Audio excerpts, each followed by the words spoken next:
सांगा. माझे नाव कुमारी राधिका दीपक नराजी. मी इयत्ता 7वी ब ची विद्यार्थिनी आणि मी इथे तुम्हाला आई माझी मायेचा सागर आई माझी मायेचा सागर दिला तिने जीवनाचा आधार.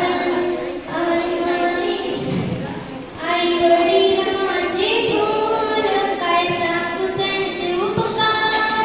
जीवनाच्या वाटेवरती किती असतो त्यांचा आधार.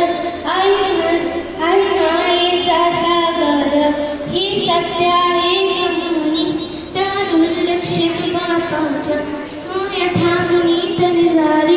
तळपडता त्या उन्हात आणि रखरखत्या रानात.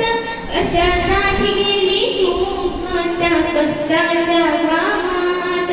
कधी मिळेल मुठभर घास, कधी घडेल उपवास. जीवनाच्या वाटेवरती किती असतो त्यांचा आधार. साधवाची दोन